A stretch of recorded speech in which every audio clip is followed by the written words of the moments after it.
Now what we might want to do is find out what is the average number of minutes that everyone has spent reading in this challenge across my class here.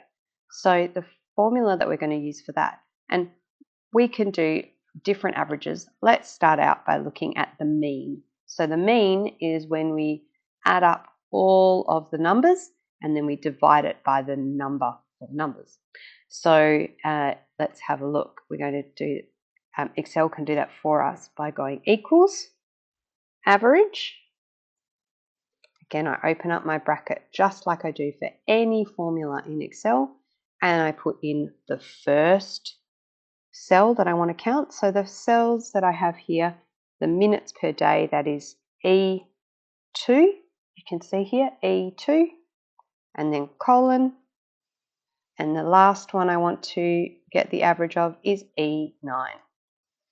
Close that bracket, and then I press enter, and you can see that everyone has spent an average of 22.875 minutes reading per day in this challenge, which is great. Love to see that.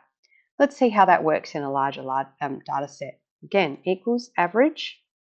I open up the bracket.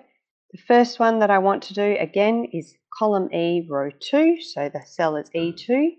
I put in the colon, and then the final row that I want to look at here is E101.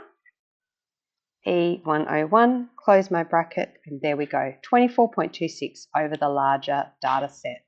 So that's how that works.